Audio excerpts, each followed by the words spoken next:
Pour décrypter les 11 propositions de l'ASPIM au candidat à l'élection présidentielle, on s'est longuement entretenu avec son président Jean-Marc Colli. Dans les précédents extraits, il parlait d'Europe et d'ISR, et dans cette dernière partie, il parle comment et pourquoi développer la part de l'immobilier dans l'épargne salariale et retraite. Aujourd'hui, les fonds sont éligibles, mais il y a plein de petites choses encore à régler. C'est des produits jeunes, ce ne sont pas des produits extrêmement récents dans leur harmonisation. La suite et la fin de l'interview de Jean-Marc Colli, c'est tout de suite.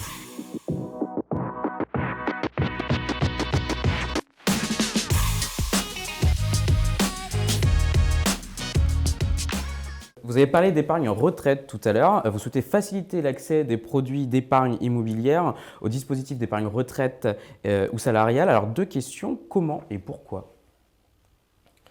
Alors, l'épargne retraite, l'épargne salariale, c'est l'épargne de demain. Tout le monde a bien compris, notamment en France, que avoir une retraite sans la constituer un peu soi-même avec cette épargne, ce sera plutôt compliqué. Que l'immobilier est parfaitement adapté à la problématique de l'épargne retraite, à la fois pour la constitution du capital, puisque en achetant de l'immobilier dans un, on constitue son capital, il va générer des revenus qui eux-mêmes viendront accroître. Donc pour la constitution du capital, il est essentiel, par la régularité de ses flux, par l'absence de volatilité de ses prix ou la faible volatilité de ses monnaie. Et puis à la sortie, quand il va s'agir de servir une rente, là encore, la composition de ce patrimoine qui servira à la rente, s'il a une partie d'immobilier à l'intérieur, ça serait, voilà, c'est intéressant et ça colle bien à la réalité du produit. Alors, aujourd'hui, les fonds sont éligibles, mais il y a plein de petites choses encore à régler. C'est des produits jeunes, ce n'est pas des produits extrêmement récents dans leur harmonisation. Donc voilà, il faut enlever tous ces petits freins de manière à ce que dans l'épargne retraite, comme dans l'épargne salariale, le produit immobilier puisse rentrer de manière relativement large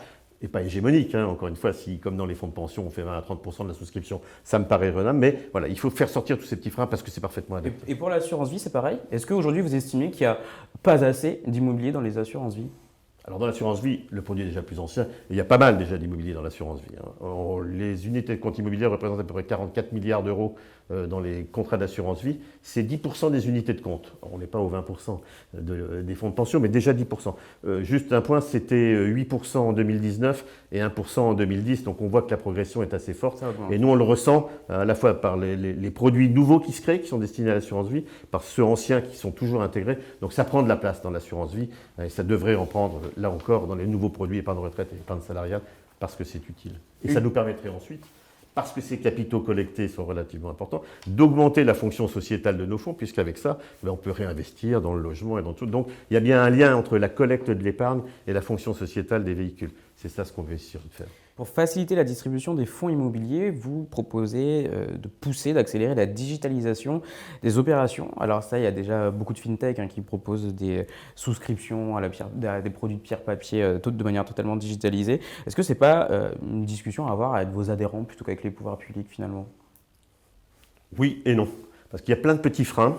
Alors, non, la digitalisation ne se limite pas à la simple souscription. Oui, c'est un élément, mais il n'y a pas que ça. Demain, la gestion va être touchée, même la conception de nos fonds. On parle, il y a déjà avec la blockchain une certaine forme de tokenisation de l'immobilier. La gestion immobilière va changer, la collecte des données nécessaires pour comprendre les programmes et la réalisation des programmes ISR sur lesquels nous sommes engagés.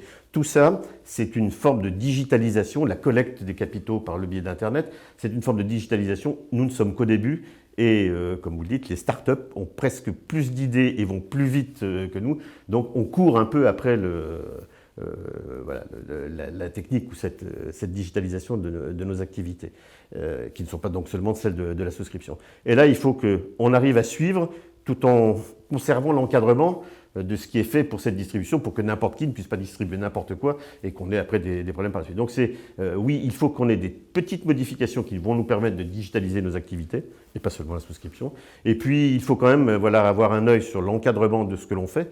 Tout le monde ne peut pas vendre des produits, tout le monde ne peut pas monter des produits. Il faudra vérifier que la blockchain est efficace si on veut les tokeniser. Voilà. Il y a plein de petits réglages à faire, mais encore une fois, la technique va presque plus vite que la réglementation. Et ce qu'on aimerait, nous, c'est pouvoir en profiter, mais garder l'encadrement nécessaire à leur réalisation pour assurer la sécurité des transactions et des placements. Pour conclure, vous irez proposer vos 11 propositions aux candidats et aux candidates à l'élection. Aujourd'hui, lequel ou laquelle vous semble le ou la plus aligné avec vos propositions? Malheureusement, ils ne les connaissent pas puisqu'on ne les a pas encore publiés, mais on ne connaît pas tous les candidats. Donc on ira voir avec intérêt tous ceux qui veulent bien nous recevoir.